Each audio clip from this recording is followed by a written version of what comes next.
ಎಲ್ಲರಿಗೂ ನಮಸ್ಕಾರ ಸ್ನೇಹಿತರೆ. ಯಶಸ್ಸಿನ ಶಿಖರವನ್ನೇರಲು ತಮ್ಮದೇ ಆದ ದಾರಿಯನ್ನ ನಿರ್ಮಿಸಿಕೊಳ್ಳುವ, ನೋವನ್ನೆಲ್ಲ ನುಂಗಿಕೊಂಡು ನಗುವ ಬೀರುವ, ಶಿಸ್ತಿನ ಸಿಪಾಯಿಯಂತೆ ಕಾಣುವ, ಆದರೆ ಹೃದಯದಲ್ಲಿ ಪ್ರೀತಿಯ ಮಹಾಸಾಗರವನ್ನೇ ಬಚ್ಚಿಟ್ಟುಕೊಂಡಿರುವ ವ್ಯಕ್ತಿಗಳೇ ಮಕರ ರಾಶಿಯವರು. ಮಕರ ರಾಶಿಯ ಬಂಧುಗಳೇ, ನೀವು ಈಗ ನೋಡ್ತಾ ಇರುವ ಈ ವಿಡಿಯೋ ಆಕಸ್ಮಿಕವಾಗಿ ನಿಮ್ಮ ಮುಂದೆ ಬಂದಿಲ್ಲ.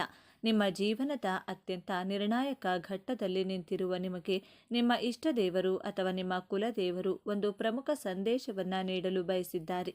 ಮಕರ ರಾಶಿಯವರ ಜೀವನದ ಯಶಸ್ಸು, ಅಭಿವೃದ್ಧಿಗೆ ನೀವು ಸುಖವಾಗಿ, ನೆಮ್ಮದಿಯಾಗಿ, ಮಾನಸಿಕವಾಗಿಯೇ ಆಗಲಿ, ದೈಹಿಕವಾಗಿಯೇ ಆಗಲಿ ಪರಿಪೂರ್ಣವಾದಂತಹ ಸುಖಕ್ಕಾಗಿ ನೀವು ಯಾವ 5 ಪ್ರತಿಜ್ಞೆಗಳನ್ನು ಅಥವಾ ಶಪಥ ಅಥವಾ ಸಂಕಲ್ಪಗಳನ್ನು ಮಾಡಬೇಕು ಎಂಬಂತಹ ಸೂಪರ್ ಇಂಟ್ರೆಸ್ಟಿಂಗ್ ವಿಚಾರಗಳನ್ನು ಈ ವಿಡಿಯೋದಲ್ಲಿ ತಿಳಿಸಿಕೊಡಲಿದ್ದೇನೆ. ಮೊದಲಿಗೆ ಮಕರ ರಾಶಿಯ ಸ್ನೇಹಿತರೆಲ್ಲರಿಗೂ, ನನ್ನ ಚಾನೆಲ್ನ ಸಬ್ಸ್ಕ್ರೈಬ್ ಮಾಡಿಕೊಂಡು ನನಗೆ ಸಪೋರ್ಟ್ ಮಾಡ್ತಿರುವಂಥ ಪ್ರತಿಯೊಬ್ಬರಿಗೂ ನನ್ನ ಹೃದಯಪೂರ್ವಕವಾದಂತಹ ಧನ್ಯವಾದಗಳು. ಈ ಸಮಯದಲ್ಲಿ ನಿಮಗೆ ಎದುರಾಗಲಿರುವ ದೊಡ್ಡ ಕಠಿಣ ಸವಾಲು ಯಾವುದು, ಅದರಿಂದ ನೀವು ಪಾರಾಗುವುದು ಹೇಗೆ ತಿಳಿಯಲು ಈ ವಿಡಿಯೋವನ್ನು ಸಂಪೂರ್ಣವಾಗಿ ನೋಡಿ. ಏಕೆಂದರೆ ಇದು ನಿಮಗಾಗಿ ಬಂದಿರುವ ದೈವಿಕ ಸಂದೇಶ. ಹಾಗೆ ಓಂ ಶನೇಶ್ವರಾಯ ನಮಃ ಎಂದು ಕಮೆಂಟ್ ಮಾಡಿ, ಹಾಗೆ ವಿಡಿಯೋಗೆ ಲೈಕ್ ಮಾಡಿ. ಮಕರ ರಾಶಿಯವರು ಸತತ ಪ್ರಯತ್ನ ಮಾಡಿದರೂ ನೀವು ಇಷ್ಟಪಟ್ಟಿರುವುದು ನಿಮಗೆ ಸಮಯಕ್ಕೆ ಸರಿಯಾಗಿ ಸಿಗುವುದಿಲ್ಲ. ನಿಮ್ಮ ಲೈಫಲ್ಲಿ ಏನನ್ನಾದರೂ ಅಚೀವ್ ಮಾಡಬೇಕು ಅಥವಾ ಒಂದು ಬಿಸ್ನೆಸ್ ಮಾಡಬೇಕು ಅಂದ್ಕೊಂಡ್ರೂ ತೊಂದರೆ ಬರ್ತಾನೆ ಇರುತ್ತೆ. ಮಕರ ರಾಶಿಯವರ ಪ್ಲಸ್ ಪಾಯಿಂಟ್ಸ್ ಏನಂದರೆ, ಏನೇ ಕಷ್ಟಗಳು ಬಂದರೂ ಬಹಳ ತಾಳ್ಮೆ, ಸಮಾಧಾನದಿಂದ ಸಾಧನೆ ಮಾಡುವವರು. ನಗುಮುಖದಿಂದ ಚರಿತ್ರೆಯನ್ನು, ಇತಿಹಾಸವನ್ನು ಸೃಷ್ಟಿ ಮಾಡುವವರು. ಈ ಇತಿಹಾಸ ಸೃಷ್ಟಿಸಲು, ಅಭಿವೃದ್ಧಿಯಾಗಲು ನೀವು ಯಾವ 5 ಪ್ರತಿಜ್ಞೆಯನ್ನು ಪಾಲಿಸಬೇಕು ಅಂತ ನೋಡೋಣ. ಮಕರ ರಾಶಿಯವರು ಕೈಗೊಳ್ಳಬೇಕಾದಂತಹ ಮೊದಲನೇ ಸಂಕಲ್ಪ ಅಥವಾ ಪ್ರತಿಜ್ಞೆ, ನಾನು ಒಂದು ಹೊಸ ಮನೆಯನ್ನು ಕಟ್ಟಲೇಬೇಕು ಎಂಬಂಥ ದೃಢ ಸಂಕಲ್ಪವನ್ನು ಮಾಡಿ. ಏನೇ ಆಗಲಿ ನನಗೆ ಸ್ವಂತ ಮನೆ ಅಥವಾ ಹೊಸ ವೆಹಿಕಲನ್ನು ಪರ್ಚೇಸ್ ಮಾಡಬೇಕು ಅಂದುಕೊಳ್ಳಿ. ಮಕರ ರಾಶಿಯವರು 2 ಅಥವಾ 3 ಸೈಟ್ಗಳಿದ್ದರೂ ಮನೆ ಕಟ್ಟುವುದಕ್ಕೆ ಸಾಧ್ಯವಾಗುವುದಿಲ್ಲ, ಅಥವಾ ಸ್ವಂತ ಮನೆ ಇದ್ದರೂ ಸಹ ಆ ಮನೆಯನ್ನು ಮಾರುವಂತಹ ಪರಿಸ್ಥಿತಿಗಳು ಸೃಷ್ಟಿಯಾಗಿರುತ್ತದೆ, ಅಥವಾ ಕಾರಣಾಂತರಗಳಿಂದ ಸ್ವಂತ ಮನೆ ಇದ್ದರೂ ಬಾಡಿಗೆ ಮನೆಯಲ್ಲಿ ವಾಸವಾಗಿರುವಂಥ ಪರಿಸ್ಥಿತಿ. ಆದ್ದರಿಂದ ಸಂಕಲ್ಪವನ್ನು ಸ್ಟ್ರಾಂಗ್ ಆಗಿ ಮಾಡಿಕೊಳ್ಳಿ. ಹಳೆ ವಾಹನಗಳನ್ನು ಓಡಿಸ್ತಾ ಇರ್ತೀರಾ, ಹೊಸ ವಾಹನವನ್ನು ಖರೀದಿ ಮಾಡಬೇಕು, ಸ್ವಂತ ಮನೆಯನ್ನು ಕಟ್ಟಲೇಬೇಕು ಎಂಬಂಥ ದೃಢ ಸಂಕಲ್ಪವನ್ನು ಮಾಡಿ. ಅಯ್ಯೋ, ನನ್ನ ಹಣೆಬರಹನೇ ಸರಿಯಿಲ್ಲ, ನನ್ನ ಹಣೆಬರಹ ಇಷ್ಟೇನಾ ಅಂತ ನೆಗೆಟಿವ್ ಆಗಿ ಯೋಚನೆ ಮಾಡೋದನ್ನು ಬಿಡಬೇಕಾಗುತ್ತದೆ. ನನ್ನ ಕೈಯಲ್ಲಿಯೂ ಸಾಧ್ಯ ಎಂದು ಅಸಾಧ್ಯವಾದುದನ್ನು ಸಾಧ್ಯವಾಗಿಸುವಂಥ ದೃಢ ಸಂಕಲ್ಪವನ್ನು ಮಾಡಿ ನೋಡಿ. ನಿಮ್ಮ ಆಸೆಗಳು ಖಂಡಿತವಾಗಿಯೂ ನೆರವೇರಿಸಿಕೊಳ್ಳಬಹುದು. ಎರಡನೇ ಸಂಕಲ್ಪ, ಸಂಬಂಧಿಕರು, ಕುಟುಂಬದವರು, ಸ್ನೇಹಿತರ ಮಾತನ್ನ, ವ್ಯಂಗ್ಯ ಮಾತುಗಳನ್ನು ಕಿವಿಯಲ್ಲಿ ಹಾಕಿಕೊಳ್ಬೇಡಿ. ವ್ಯಂಗ್ಯವಾಗಿ ಮಾತನಾಡಿಸುವ ನಿಮ್ಮ ಅಕ್ಕ ತಂಗಿನೇ ಆದರೂ ಸರಿ, ಸಂಬಂಧಿಕರು, ಅಧಿಕಾರಿಗಳು, ಕೋವರ್ಕರ್ ಯಾರಾದರೂ ಸರಿ, ಅವರ ಮಾತುಗಳನ್ನು ನೆಗ್ಲೆಕ್ಟ್ ಮಾಡಿ. ಕೇಳಿಸಿದರೂ ಕೇಳಿಸದ ಹಾಗೆ ಇರಬೇಕಾಗುತ್ತದೆ. ಅವರು ನಿಮ್ಮನ್ನ ಹೊಗಳ್ತಾ ಇಲ್ಲ, ತೆಗಳಿಕೆಯ ಮಾತುಗಳನ್ನು, ನಿರ್ಲಕ್ಷ್ಯವನ್ನು ಮಾಡ್ತಾ ಇದ್ದಾರೆ. ನಿನಗೆ ವಯಸ್ಸಾಗ್ತಿದೆ, ಏನು ಸಾಧನೆ ಮಾಡಿಲ್ಲ ಅಂತ ಹೇಳಿದರೂ ತಲೆ ಕೆಡಿಸಿಕೊಳ್ಬೇಡಿ. ನಿಮ್ಮ ತಾಕತ್ತು, ನಿಮ್ಮ ಶಕ್ತಿ, ನಿಮ್ಮ ಸಾಮರ್ಥ್ಯ, ನಿಮ್ಮ ಟ್ಯಾಲೆಂಟ್ ಬಗ್ಗೆ ನಿಮಗೆ ಗೊತ್ತು, ಅವರಿಗೇನು ಗೊತ್ತಿರುತ್ತೆ ಅಲ್ವಾ? ಆದ್ದರಿಂದ ನಿಮ್ಮ ಸಾಮರ್ಥ್ಯದ ಮೇಲೆ ನಂಬಿಕೆಯನ್ನು ಇಟ್ಟು ಬೇರೆಯವರ ನಿರ್ಲಕ್ಷ್ಯದ ಮಾತುಗಳನ್ನು ಇಗ್ನೋರ್ ಮಾಡುವಂತಹ ಸಂಕಲ್ಪವನ್ನು ತೊಡಬೇಕಾಗುತ್ತದೆ. ಹಾಲಿಗೆ ಒಂದೇ ಒಂದು ಹನಿ ಹುಳಿ ಹಿಂಡಿದರೆ ಸಾಕು, ಆ ಹಾಲು ಒಡೆದು ಹೋಗುತ್ತದೆ. ನೀವು ಈ ರೀತಿ ನೆಗೆಟಿವ್ ಆಗಿ ಮಾತನಾಡುವವರ ಕಡೆ ಕಿವಿಗೊಡದೆ ನಿಮ್ಮ ಗೋಲ್ ಕಡೆ ಫೋಕಸ್ಡ್ ಆಗಿ ಇರಬೇಕಾಗುತ್ತದೆ. ಈ ಸಂಕಲ್ಪವನ್ನು ಖಂಡಿತವಾಗಿಯೂ ಮಾಡಿ. ಮೂರನೆಯ ಪ್ರತಿಜ್ಞೆ, ಹಾರ್ಡ್ವರ್ಕ್ ಮಾಡುವಂತಹ ಭರದಲ್ಲಿ ಆರೋಗ್ಯವನ್ನು ಕೆಡಿಸಿಕೊಳ್ಳೋದಕ್ಕೆ ಹೋಗಬೇಡಿ.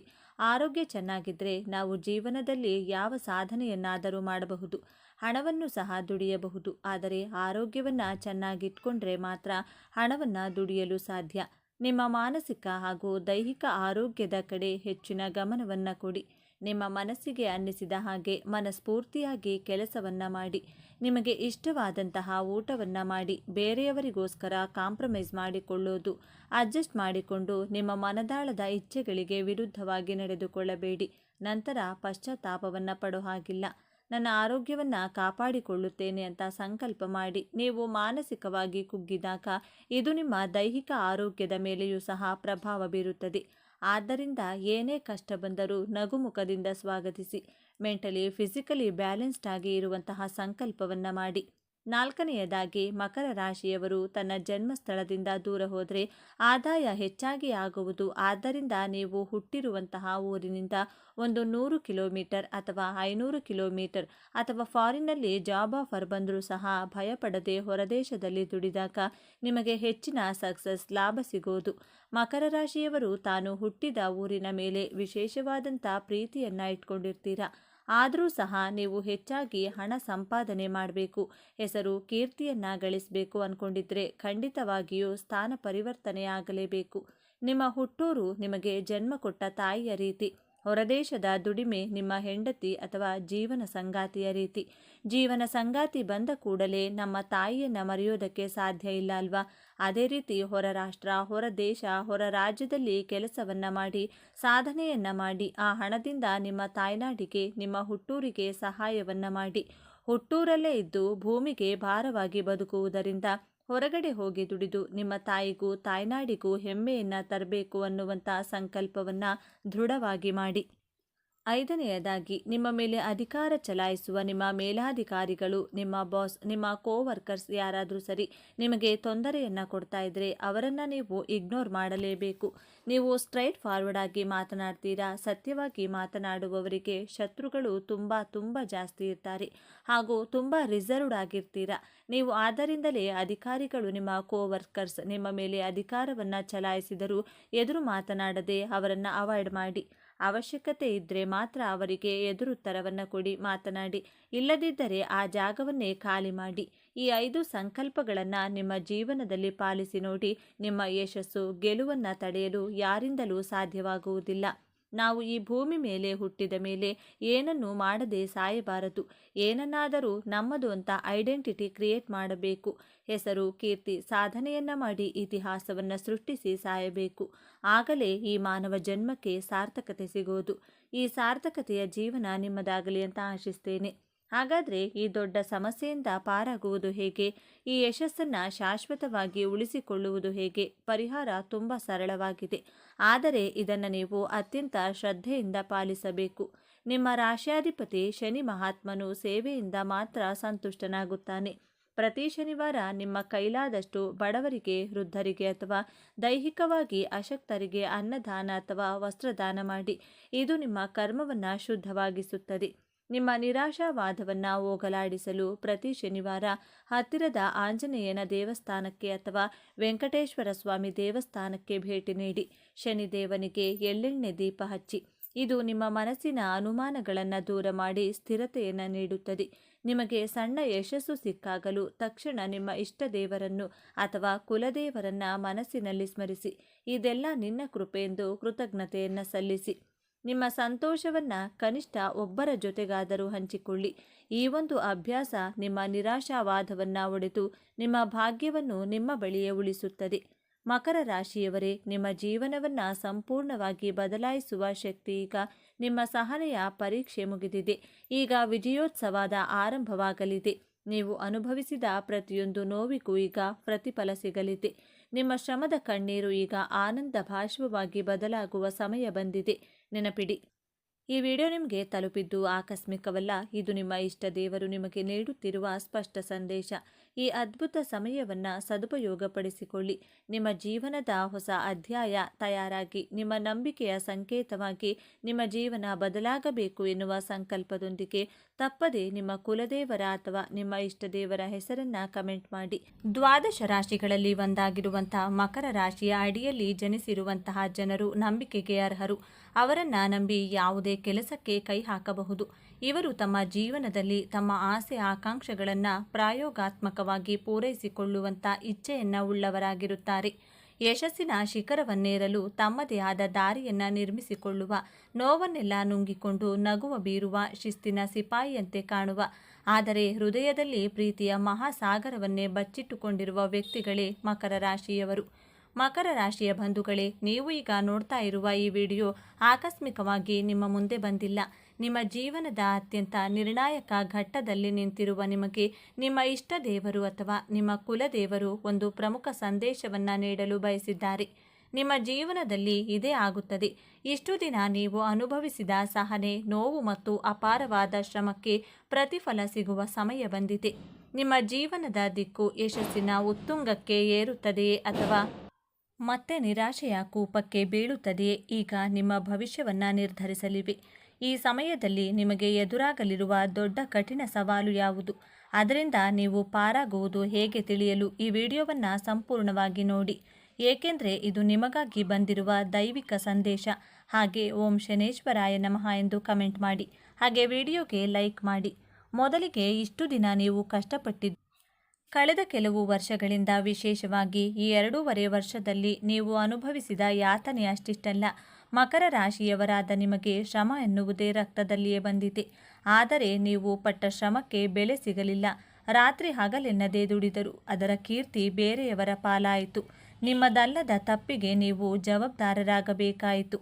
ನಿಮ್ಮ ಕುಟುಂಬಕ್ಕಾಗಿ, ನಿಮ್ಮವರಿಗಾಗಿ ನಿಮ್ಮ ಸ್ವಂತ ಖುಷಿಯನ್ನೇ ಬಲಿ ಕೊಟ್ಟಿರಿ. ಆದರೂ ನಿಮ್ಮನ್ನು ಯಾರೂ ಅರ್ಥ ಮಾಡಿಕೊಳ್ಳಲಿಲ್ಲ. ಆರ್ಥಿಕವಾಗಿ ಪ್ರತಿ ರೂಪಾಯಿಗೂ ಲೆಕ್ಕಾಚಾರ ಹಾಕಿ ಸಾಲ ಮಾಡಬಾರದು ಎಂಬ ಒಂದೇ ಕಾರಣಕ್ಕೆ ನಿಮ್ಮ ಆಸೆಗಳನ್ನೇ ಅದುಮಿಟ್ಟುಕೊಂಡು ಬದುಕಿದ್ದೀರಿ. ನಿಮ್ಮ ತಾಳ್ಮೆಯನ್ನೇ ದೌರ್ಬಲ್ಯವೆಂದು ಭಾವಿಸಿ ಆಪ್ತರೇ ನಿಮಗೆ ಮೋಸ ಮಾಡಿದರು. ಇದಕ್ಕೆಲ್ಲ ಕಾರಣವೇನು? ನಿಮ್ಮ ಪ್ರಯತ್ನದಲ್ಲಿ ದೋಷವಿರಲಿಲ್ಲ, ಆದರೆ ನಿಮ್ಮ ರಾಶ್ಯಾಧಿಪತಿಯಾದ ಶನಿ ಮಹಾತ್ಮನು ನಿಮ್ಮನ್ನು ಪರೀಕ್ಷಿಸುತ್ತಿದ್ದನು. ಇದು ನಿಮ್ಮ ಕರ್ಮದ ಪರೀಕ್ಷೆಯಾಗಿತ್ತು, ನಿಮ್ಮ ತಾಳ್ಮೆಯ ಅಗ್ನಿ ಪರೀಕ್ಷೆಯಾಗಿತ್ತು. ದೇವರು ನಿಮ್ಮನ್ನು ಶುದ್ಧ ಬಂಗಾರವನ್ನಾಗಿ ಮಾಡಲು ಇಷ್ಟೆಲ್ಲ ಪರೀಕ್ಷೆಗಳನ್ನು ಕೊಟ್ಟನು. ಆದರೆ ಆ ಕರಾಳ ಅಧ್ಯಾಯ ಈಗ ಮುಗಿಯುವ ಹಂತಕ್ಕೆ ಬಂದಿದೆ. ಹೌದು, ಈ ಸಮಯದಲ್ಲಿ ನಿಮ್ಮ ಜೀವನದ ಸುವರ್ಣ ಯುಗ ಎಂದು ಬರೆದಿಟ್ಟುಕೊಳ್ಳಿ. ಗುರುಬಲದ ಸಂಪೂರ್ಣ ಕೃಪೆ ಮತ್ತು ತಮ್ಮದೇ ರಾಶ್ಯಾಧಿಪತಿಯಾದ ಶನಿ ಮಹಾತ್ಮನು ನಿಮ್ಮ ಶ್ರಮ ಮತ್ತು ಸಹನೆಗೆ ಈಗ ಪ್ರತಿಫಲವನ್ನು ನೀಡಲು ಸಿದ್ಧನಾಗಿದ್ದಾನೆ.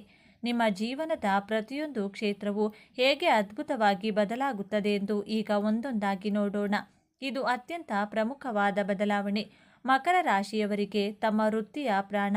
ಎಷ್ಟೋ ದಿನಗಳಿಂದ ಒಂದೇ ಜಾಗದಲ್ಲಿ ಎಷ್ಟೇ ದುಡಿದರೂ ಗುರುತಿಸುವಿಕೆ ಸಿಗದೆ ನೊಂದಿದ್ದೀರಿ. ಆದರೆ ಈ ಉತ್ತಮ ಸಮಯದಲ್ಲಿ ಗ್ರಹಗಳ ಸಂಚಾರವು ನಿಮ್ಮ ಕರ್ಮಸ್ಥಾನ ಮತ್ತು ಲಾಭಸ್ಥಾನವನ್ನು ಅತ್ಯಂತ ಬಲಪಡಿಸುತ್ತಿದೆ. ಯಾರು ನಿಮ್ಮನ್ನು ಕಡೆಗಣಿಸಿದ್ದರೂ ಅವರೇ ನಿಮ್ಮ ಸಲಹೆ ಕೇಳಿ ಬರುವ ಸಮಯವಿದು. 5 ವರ್ಷಗಳಿಂದ ನಿರೀಕ್ಷಿಸುತ್ತಿದ್ದ ಆ ಅಧಿಕಾರ ಈಗ ನಿಮ್ಮ ಕೈ ಸೇರಲಿದೆ. ನಿಮ್ಮ ಮಾತಿಗೆ ಕಚೇರಿಯಲ್ಲಿ ಬೆಲೆ ಬರುತ್ತದೆ. ಇನ್ನು ವ್ಯಾಪಾರದಲ್ಲಿ ನಿಧಾನಗತಿಯಿಂದ ಸಾಕಾಗಿದೆ. ನಿಮಗೆ ಈಗ ಹೊಸ ಚೈತನ್ಯ ತರಲಿದೆ. ಸರ್ಕಾರಿ ಸಂಬಂಧಿತ ಕಾಂಟ್ರಾಕ್ಟ್ಗಳು ಅಥವಾ ಭೂಮಿಗೆ ಸಂಬಂಧಿತ ವ್ಯವಹಾರಗಳಲ್ಲಿ ದೊಡ್ಡ ಯಶಸ್ಸು ಸಿಗಲಿದೆ. ಉದ್ಯೋಗ ಬದಲಾವಣೆಗೆ ಇದು ಸುವರ್ಣ ಅವಕಾಶ. ನಿಮಗೆ ಬರುವ ಹೊಸ ಅವಕಾಶ ನಿಮ್ಮ ಸಂಬಳವನ್ನು ದ್ವಿಗುಣಗೊಳಿಸುವ ಶಕ್ತಿ ಹೊಂದಿದೆ. ಆರ್ಥಿಕವಾಗಿ ನೀವು ಸಾಲ ಮುಕ್ತರಾಗುವ ಸಮಯವಿದು.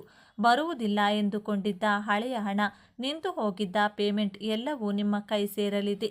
ಮುಖ್ಯವಾಗಿ ಈ ಸಮಯದಲ್ಲಿ ನೀವು ಸ್ಥಿರ ಆಸ್ತಿ ಅಂದರೆ ಸ್ವಂತ ಮನೆ, ಜಾಗ ಅಥವಾ ಭೂಮಿಯನ್ನು ಖರೀದಿಸುವ ಯೋಗ ಬಲವಾಗಿ ಕೂಡಿ ಬರುತ್ತಿದೆ.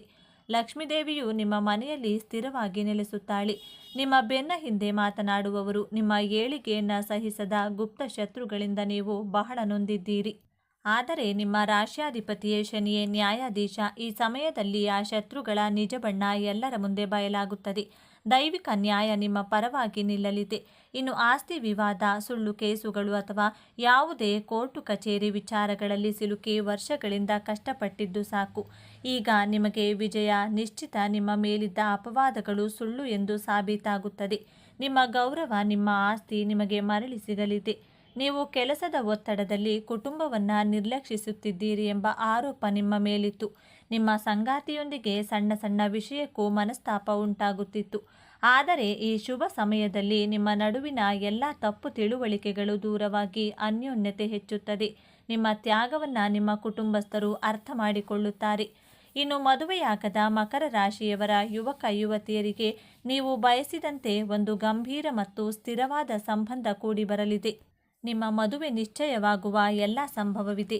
ಹಾಗೆಯೇ ಸಂತಾನ ಭಾಗ್ಯಕ್ಕಾಗಿ ಕಾಯುತ್ತಿದ್ದ ದಂಪತಿಗಳಿಗೆ ನಿಮ್ಮ ಮನೆತನದ ಕುಲದೀಪ ಆಗಮನದ ಶುಭ ಸುದ್ದಿ ನಿಮ್ಮ ಕಿವಿಗೆ ಬೀಳಲಿದೆ. ನಿಮ್ಮ ವಂಶ ಬೆಳಗಲಿದೆ.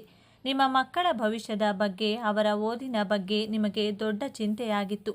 ಆದರೆ ಇದೀಗ ನಿಮ್ಮ ಮಕ್ಕಳಲ್ಲಿ ಅದ್ಭುತವಾದ ಜವಾಬ್ದಾರಿಯುತ ಬದಲಾವಣೆಯನ್ನು ಕಾಣುತ್ತೀರಿ. ಅವರೇ ಆಸಕ್ತಿಯಿಂದ ಓದಲು ಪ್ರಾರಂಭಿಸುತ್ತಾರೆ. ಉನ್ನತ ಶಿಕ್ಷಣಕ್ಕಾಗಿ ಅವರು ಬಯಸಿದ ಜಾಗದಲ್ಲಿ ಸೀಟು ಸಿಗಲಿದೆ. ನಿಮ್ಮ ಆರೋಗ್ಯದಲ್ಲೂ ದೀರ್ಘಕಾಲದಿಂದ ಕಾಡುತ್ತಿದ್ದ ಸಮಸ್ಯೆಯೊಂದು ಪರಿಹಾರವಾಗಿ ಮನಸ್ಸಿಗೆ ನೆಮ್ಮದಿ ಸಿಗಲಿದೆ. ಇಷ್ಟೆಲ್ಲ ಅದ್ಭುತ ಯಶಸ್ಸು, ಹಣ, ಗೌರವ, ಸಂಬಂಧಗಳು ಎಲ್ಲವೂ ನಿಮ್ಮದಾಗಲಿದೆ. ಆದರೆ ನಿಮ್ಮ ಮುಂದೆ ಒಂದು ಅತ್ಯಂತ ಕಷ್ಟಕರವಾದ ಸವಾಲು ಕೂಡ ಎದುರಾಗುತ್ತದೆ. ಈ ಸವಾಲನ್ನು ನೀವು ಗೆಲ್ಲಲೇಬೇಕು. ಆ ಸವಾಲು ಹೊರಗಿನಿಂದ ಬರುವುದಿಲ್ಲ, ಅದು ನಿಮ್ಮ ಒಳಗಿನಿಂದಲೇ ಬರುತ್ತದೆ. ಆ ಸವಾಲೇ ನಿಮ್ಮ ನಿರಾಶಾವಾದ ಮತ್ತು ಮೊಂಡುತನ. ಹೌದು, ಮಕರ ರಾಶಿಯವರೇ, ನಿಮ್ಮ ರಾಶ್ಯಾಧಿಪತಿ ಶನಿ ನಿಮಗೆ ಅಪಾರವಾದ ಸಹನೆ ಕೊಟ್ಟಿದ್ದಾನೆ, ಆದರೆ ಜೊತೆಗೆ ನಿರಾಶಾವಾದವನ್ನು ಕೊಟ್ಟಿದ್ದಾನೆ. ಅನಿರೀಕ್ಷಿತ ಯಶಸ್ಸು, ಹಣ, ಅಧಿಕಾರ ನಿಮ್ಮ ಕೈಗೆ ಬಂದಾಗಲೂ ನಿಮ್ಮ ಮನಸ್ಸು ಇದೆಲ್ಲ ನಿಜವೇ, ಇದು ಇಷ್ಟು ದಿನ ಏರುತ್ತದೋ ಎಂದು, ಖಂಡಿತ ಹಿಂದೆ ಕೆಟ್ಟದ್ದೇನೋ ನಡೆಯುತ್ತದೆ ಎಂದು ಅನುಮಾನ ಬರುತ್ತದೆ. ಈ ಅನುಮಾನವೇ ನಿಮ್ಮ ದೊಡ್ಡ ಶತ್ರು. ಈ ಸಮಯದಲ್ಲಿ ನಿಮ್ಮ ಮೊಂಡುತನ ಹೆಚ್ಚಾಗಬಹುದು. ನಾನು ಹಿಡಿದದ್ದೇ ದಾರಿ, ನನ್ನ ನಿರ್ಧಾರವೇ ಸರಿ ಎಂದು ಭಾವಿಸಿ ನಿಮ್ಮ ಆಪ್ತರು, ನಿಮ್ಮ ಜೀವನ ಸಂಗಾತಿಯ ಮಾತುಗಳನ್ನು ನೀವು ಕಡೆಗಣಿಸಬಹುದು. ನಿಮ್ಮ ಯಶಸ್ಸನ್ನು ಸಂಭ್ರಮಿಸುವುದನ್ನು ಬಿಟ್ಟು ಒಂಟಿಯಾಗಿ ಕೂರಬಹುದು. ಈ ಒಂದು ದೊಡ್ಡ ತಪ್ಪಿನಿಂದ ನಿಮ್ಮ ಕೈಗೆ ಬಂದ ಭಾಗ್ಯವನ್ನು ನೀವೇ ಅನುಭವಿಸಿದಂತೆ ಆಗಬಹುದು. ನಿಮ್ಮ ಆಪ್ತರು ನಿಮ್ಮಿಂದ ದೂರವಾಗಬಹುದು. ಯಶಸ್ಸನ್ನು ಪಡೆಯುವುದು ಎಷ್ಟು ಮುಖ್ಯವೋ ಅದನ್ನು ಸಂಭ್ರಮಿಸುವುದು ಮತ್ತು ಹಂಚಿಕೊಳ್ಳುವುದು ಅದಕ್ಕಿಂತಲೂ ಮುಖ್ಯ. ಹಾಗಾದರೆ ಈ ದೊಡ್ಡ ಸಮಸ್ಯೆಯಿಂದ ಪಾರಾಗುವುದು ಹೇಗೆ? ಈ ಯಶಸ್ಸನ್ನು ಶಾಶ್ವತವಾಗಿ ಉಳಿಸಿಕೊಳ್ಳುವುದು ಹೇಗೆ? ಪರಿಹಾರ ತುಂಬ ಸರಳವಾಗಿದೆ, ಆದರೆ ಇದನ್ನು ನೀವು ಅತ್ಯಂತ ಶ್ರದ್ಧೆಯಿಂದ ಪಾಲಿಸಬೇಕು. ನಿಮ್ಮ ರಾಶ್ಯಾಧಿಪತಿ ಶನಿ ಮಹಾತ್ಮನು ಸೇವೆಯಿಂದ ಮಾತ್ರ ಸಂತುಷ್ಟನಾಗುತ್ತಾನೆ. ಪ್ರತಿ ಶನಿವಾರ ನಿಮ್ಮ ಕೈಲಾದಷ್ಟು ಬಡವರಿಗೆ, ವೃದ್ಧರಿಗೆ ಅಥವಾ ದೈಹಿಕವಾಗಿ ಅಶಕ್ತರಿಗೆ ಅನ್ನದಾನ ಅಥವಾ ವಸ್ತ್ರದಾನ ಮಾಡಿ. ಇದು ನಿಮ್ಮ ಕರ್ಮವನ್ನು ಶುದ್ಧವಾಗಿಸುತ್ತದೆ. ನಿಮ್ಮ ನಿರಾಶಾವಾದವನ್ನು ಹೋಗಲಾಡಿಸಲು ಪ್ರತಿ ಶನಿವಾರ ಹತ್ತಿರದ ಆಂಜನೇಯನ ದೇವಸ್ಥಾನಕ್ಕೆ ಅಥವಾ ವೆಂಕಟೇಶ್ವರ ಸ್ವಾಮಿ ದೇವಸ್ಥಾನಕ್ಕೆ ಭೇಟಿ ನೀಡಿ ಶನಿದೇವನಿಗೆ ಎಳ್ಳೆಣ್ಣೆ ದೀಪ ಹಚ್ಚಿ. ಇದು ನಿಮ್ಮ ಮನಸ್ಸಿನ ಅನುಮಾನಗಳನ್ನು ದೂರ ಮಾಡಿ ಸ್ಥಿರತೆಯನ್ನು ನೀಡುತ್ತದೆ. ನಿಮಗೆ ಸಣ್ಣ ಯಶಸ್ಸು ಸಿಕ್ಕಾಗಲೂ ತಕ್ಷಣ ನಿಮ್ಮ ಇಷ್ಟ ದೇವರನ್ನು ಅಥವಾ ಕುಲದೇವರನ್ನು ಮನಸ್ಸಿನಲ್ಲಿ ಸ್ಮರಿಸಿ, ಇದೆಲ್ಲ ನಿನ್ನ ಕೃಪೆ ಎಂದು ಕೃತಜ್ಞತೆ ಸಲ್ಲಿಸಿ. ನಿಮ್ಮ ಸಂತೋಷವನ್ನು ಕನಿಷ್ಠ ಒಬ್ಬರ ಜೊತೆಗಾದರೂ ಹಂಚಿಕೊಳ್ಳಿ. ಈ ಒಂದು ಅಭ್ಯಾಸ ನಿಮ್ಮ ನಿರಾಶಾವಾದವನ್ನು ಒಡೆದು ನಿಮ್ಮ ಭಾಗ್ಯವನ್ನು ನಿಮ್ಮ ಬಳಿಯೇ ಉಳಿಸುತ್ತದೆ. ಮಕರ ರಾಶಿಯವರೇ, ನಿಮ್ಮ ಜೀವನವನ್ನು ಸಂಪೂರ್ಣವಾಗಿ ಬದಲಾಯಿಸುವ ಶಕ್ತಿ ಈಗ. ನಿಮ್ಮ ಸಹನೆಯ ಪರೀಕ್ಷೆ ಮುಗಿದಿದೆ. ಈಗ ವಿಜಯೋತ್ಸವ ಆರಂಭವಾಗಲಿದೆ. ನೀವು ಅನುಭವಿಸಿದ ಪ್ರತಿಯೊಂದು ನೋವಿಗೂ ಈಗ ಪ್ರತಿಫಲ ಸಿಗಲಿದೆ. ನಿಮ್ಮ ಶ್ರಮದ ಕಣ್ಣೀರು ಈಗ ಆನಂದ ಬಾಷ್ಪವಾಗಿ ಬದಲಾಗುವ ಸಮಯ ಬಂದಿದೆ. ನೆನಪಿಡಿ, ಈ ವಿಡಿಯೋ ನಿಮಗೆ ತಲುಪಿದ್ದು ಆಕಸ್ಮಿಕವಲ್ಲ. ಇದು ನಿಮ್ಮ ಇಷ್ಟ ದೇವರು ನಿಮಗೆ ನೀಡುತ್ತಿರುವ ಸ್ಪಷ್ಟ ಸಂದೇಶ. ಈ ಅದ್ಭುತ ಸಮಯವನ್ನು ಸದುಪಯೋಗಪಡಿಸಿಕೊಳ್ಳಿ. ನಿಮ್ಮ ಜೀವನದ ಹೊಸ ಅಧ್ಯಾಯ ತಯಾರಾಗಿ, ನಿಮ್ಮ ನಂಬಿಕೆಯ ಸಂಕೇತವಾಗಿ ನಿಮ್ಮ ಜೀವನ ಬದಲಾಗಬೇಕು ಎನ್ನುವ ಸಂಕಲ್ಪದೊಂದಿಗೆ ತಪ್ಪದೆ ನಿಮ್ಮ ಕುಲದೇವರ ಅಥವಾ ನಿಮ್ಮ ಇಷ್ಟ ದೇವರ ಹೆಸರನ್ನು ಕಮೆಂಟ್ ಮಾಡಿ ಅಥವಾ ಜೈ ಶನಿದೇವ ಎಂದು ಬರೆಯಿರಿ. ಆ ಭಗವಂತನು ನಿಮ್ಮನ್ನು ಸದಾ ಕಾಪಾಡಲಿ. ಸರ್ವೇ ಜನ ಸುಖಿನೋ ಭವಂತು. ಇದೇ ತರಹದ ಜ್ಯೋತಿಷ್ಯಕ್ಕೆ ಸಂಬಂಧಪಟ್ಟಂತಹ ವಿಡಿಯೋ ನೋಡಲು ನಮ್ಮ ಚಾನೆಲ್ನ ಸಬ್ಸ್ಕ್ರೈಬ್ ಆಗಿ. ಈ ವಿಡಿಯೋ ಲೈಕ್ ಮಾಡಿ, ಶೇರ್ ಮಾಡಿ. ಧನ್ಯವಾದಗಳು.